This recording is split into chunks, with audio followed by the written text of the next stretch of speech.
It looks good though, doesn't it? But it don't look good for me. The reason why I'm making this video is pretty simple. To update you on the Range Rover and give you a bit of a warning. If you weren't already smart enough to know, which a lot of you are, to be quite frank, because I'm the one that was seeking advice. There's no such thing as a cheap luxury car, believe it or not. And that's what this video is about. So before you watch these videos of people buying W12 Phaetons and, you know, cheap Range Rovers and bargain Bentleys and all these other crazy things, and, you know, L405 Range Rovers that have blown their engines and, oh, it's okay, we'll fix it. You need to watch this because it's getting a bit stupid and a bit ridiculous. And I have now fallen victim to it, so that's why I'm making this video. So if you're not subscribed already, please make sure to do so. Really does help me out, and you get to see more of this. More history videos, which is what I usually make. More cars, and more conversions uncovered. And more misery, because I own a Range Rover. So, without further delay, let's get into what the hell happened. So, Pride of Longbridge, as you probably know if you watch this channel, pretty big event, 20th anniversary of MG Rover closing. This poor sod here didn't have the best time. I paid for some dude to do a handbrake adjustment because I just simply don't have time to do it. He did it and then it failed on a handbrake. Typical. So then what happened after that is I had to choose another car. So the most appropriate, of course, would be a Land Rover, because Rover, Land Rover, here we are. So Range Rover was drafted back into action. Now, it needed a new tyre, so obviously it got a new tyre, all that sort of jazz. And then we departed. I heard a slight clunking sound at the back, and I wasn't too concerned because I'd heard it once before. But this time it was a little bit worse. So we're driving down the M1, and this is my second ever motorway breakdown, if you believe it or not. Because the first ever breakdown was in an Austin Metro. So, Austin Maestro, sorry. An Austin Maestro blew the engine up on it. So, this car, the lovely Range Rover, the knocking sound gets worse. So I'm near, I think I was 10 miles away from some services. So I was pretty much like, oh God, what the hell am I going to do here? There was no sort of advanced warning, just the clunking decided to get even worse. And then it just got to that point where it was pretty unbearable. So I started to go into the slow lane and go, right, we need to prepare to disembark because this is going to be stupid. And then what happened is big clunk. And then big clunk means bad thing and big thing. So I then pushed my brake pedal and was like, I've actually got to stop now. I can't nurse it off the motorway. I'm going to have to stop somewhere on it. And couldn't stop really, to be quite honest with you. So pressed the brake pedal. There was not much to it, but it still did slow down. So we pulled into one of those, you know, the phone bays with the usually really, really bad phones. This one was unusually clear. It was like, you know, it was like I was in the room with them. It was fantastic. So rang them up. Hi, car broke. What car is it? It's a Land Rover. The guy laughed at me, which was pretty funny. The guy on that highway patrol was like, I turned around to him and I was like, oh, it's a Land Rover. And he's like, I was just like, okay, Land Rover. So that was annoying. No, I'm joking. That wasn't annoying. It was typical.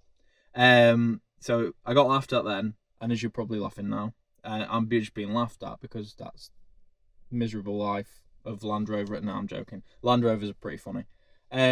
So then, after that, I stupidly looked round at the problem because luckily it was on the wheel that was closest to the grass verge bit on the side of the motorway. My brake caliper's fallen off. So it looks like one of the studs has snapped on the bottom and then the top one has rocked its way off. So, pretty standard problem. I ain't had it off because I didn't work on it. I've owned it 7-8 months now, since I think September. So yes, a good amount of months I've owned this car. And that's it really. It decided that it had enough of being reliable.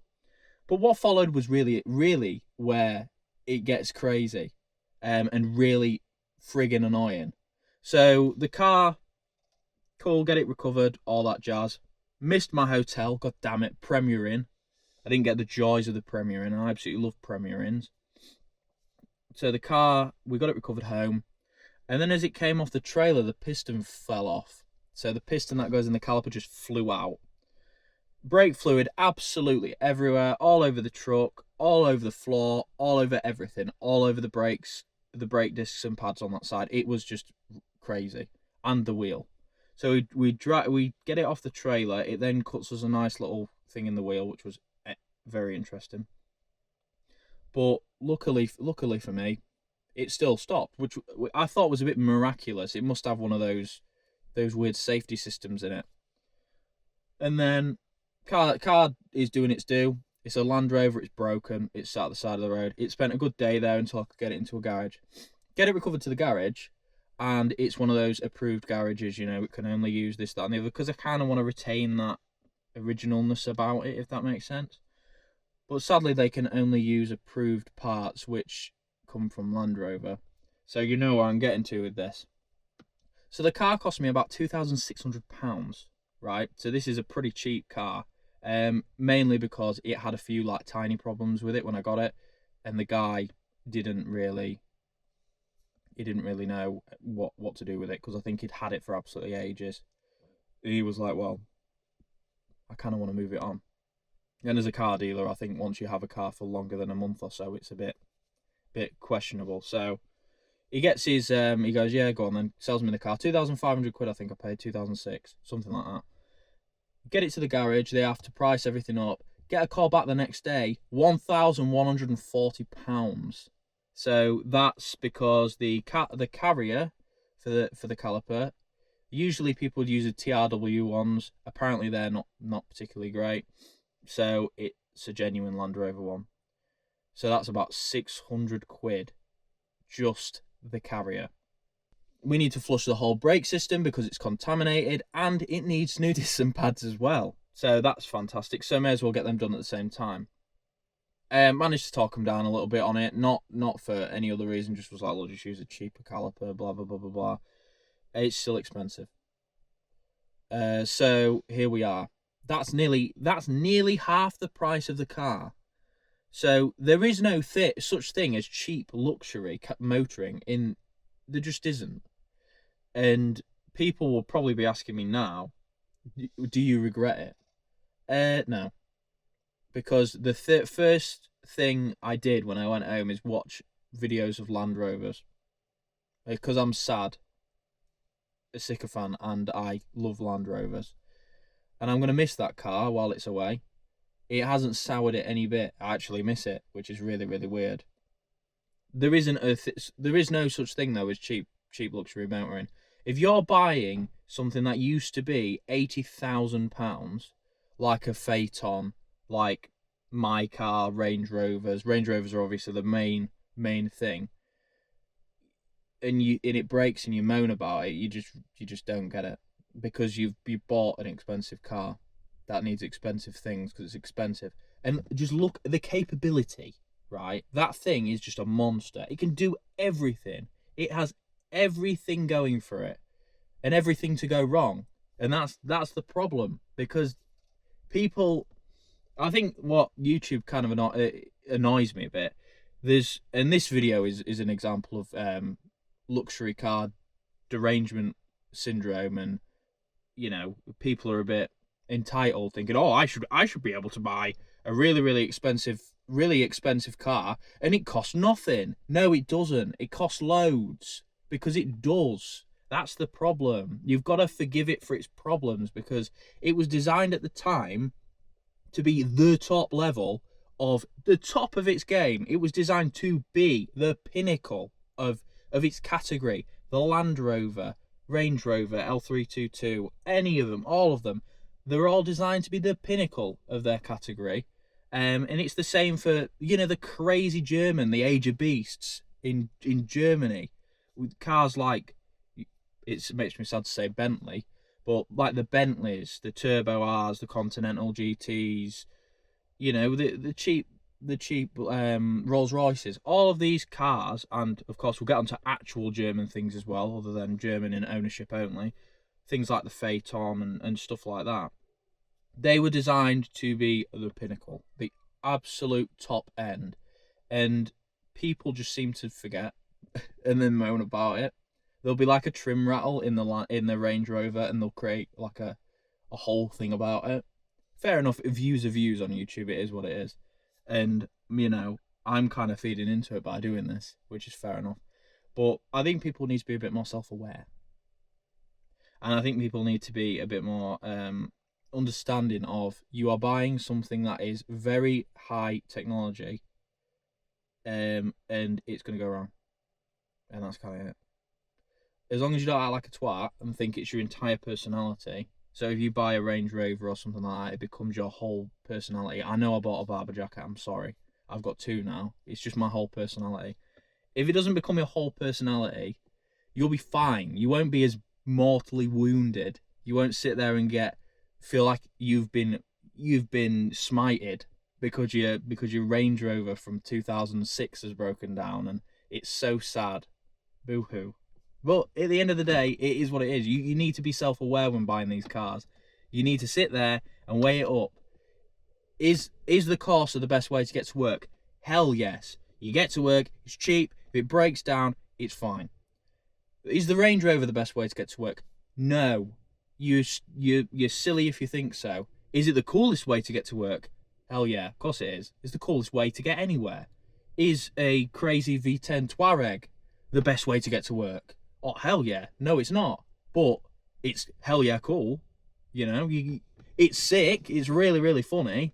And you can listen to, you know, Sherry Sherry Lady at full volume, or Return to Innocence, and sit there and think about those reels that you watch all day, every day, and scroll through. And you'll be like, oh my God, I'm in the reel.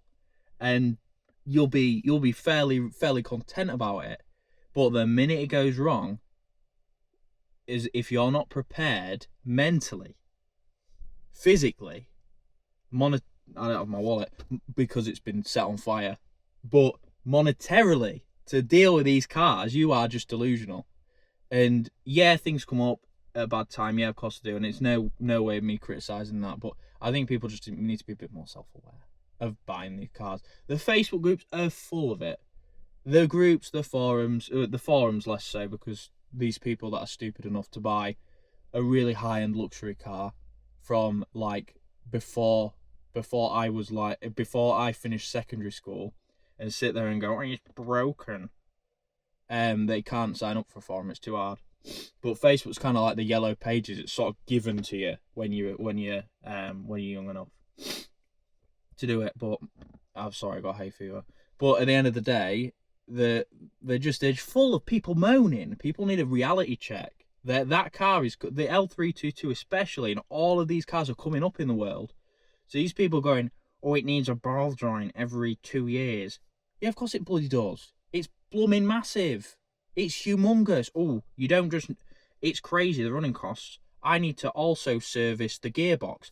Who cares? That's part of it. Stop moaning. If you don't want that, buy something else. You can buy something like this, which is also fantastic and luxurious. Oh, wait, it doesn't have the brand snobbery, so we're not bothered about it. But if you were truly enthusiastic about it, it wouldn't be, oh, I'm driving a Range Rover. It would be, I'm driving a really cool like Land Rover. And yeah, it does crap on me sometimes, but it's just a Land Rover, and things go wrong on cars that are expensive. And that's kind of the problem with Land Rover and Range Rover ownership. People that own these, they don't moan. They don't moan at all. Not really. People that own anything else don't moan as much as some of Land Rover and luxury car owners. Even in the Phaeton group, you have people driving 3-litre TDIs, and they'll be like, oh, it needs servicing, it's going to cost a bit of money. It's not a Passat. Stop crying. And I think it just boggles my mind a bit. And I know this video's turned into a bit of a rant, but I'm not really that bothered. You guys are all smart enough to know this as well, so it's not directed at you. You guys are, you know, were on this before I was, because I lived in that delusional world for 2 weeks of, oh, it's not going to go wrong, everyone's stupid. They do go wrong because it's just a car. It's just a car. It's a thing with loads of bits that move under stress, And then it gets too much sometimes, kind of like people, and it goes wrong. And that's kind of how it is. And people need to realise that it's not just all fun and games. It's commitment. A Land Rover is not just for when you're posting it on your Instagram. It's for life. Because you're a sado like me, who's now far too in to come out. And I am scared. I am scared of what the world looks like when I don't have one. And I will do everything in my power. I will work 3 jobs. I will sell all my clothes. I will not eat. I will eat Mr. Brain's chicken meatballs in tomato sauce because the gravy ones taste terrible. Because I want to own this car for the rest of my life. And I'm sad. And it doesn't matter what everybody else, what I know, is what everyone else thinks. And that's Land Rover ownership. No, but in all seriousness, car brokey, car's break, gonna get fixed. This video is a bit ranty, but it is what it is. The main point to take away is keep watching these people who buy cars or are car dealers and have, you know, cool lives. There's some fantastic ones on there that buy some great cars, but actually listen to what they say, because it's not financial advice, and you're not being told, guys, I found the greatest deal ever. Why don't you buy something that was once £80,000 that's been ruined by like five owners that have owned it since and have not serviced it? And then when you buy it for £2,000 instead of the £6,000 recommended sort of price of a good one, oh, it's blown up. Oh, I'm sad, it's blown up. It's expected. Expect it. It's kind of a thing. And it's just, Land Rovers are just great. Luxury cars are fantastic. And we're moving into this age now where people actually appreciate these mental cars from the 2000s, from that Top Gear-esque era of just craziness. I mean, the Bugatti Veyron up all the way up the top, right down to things like the R32 Golf. You know, people are appreciating them, but they're not appreciating the running costs.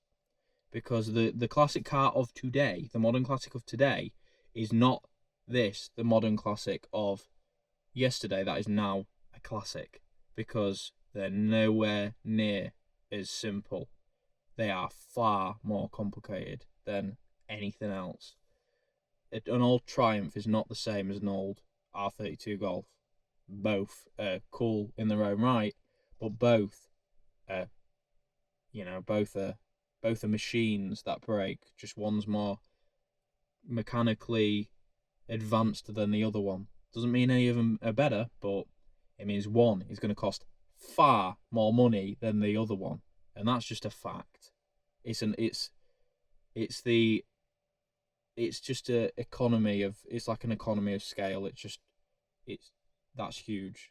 The R32 Golf probably has 5 times the moving parts in as a Triumph Spitfire, because it's kind of how it is. But on the Range Rover, it's coming back. Of course it damn well is. I've swallowed my pride, and it'll come back, but it won't have an MOT on it. So then there's some work I'm going to do on it, because I need to stop being so timid about working on cars like the Range Rover. I'm fine with working on this, fine with working on the SD1 in there, and I'm certainly fine with working on the Fiat Coupe, because that's the car I learned everything I know about brum cars on. So it'll come back.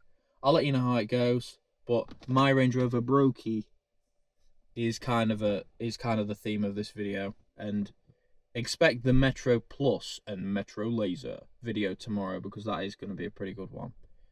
And thank you for watching. Keep watching, and remember to subscribe for more of this, and I'll see you in the next one.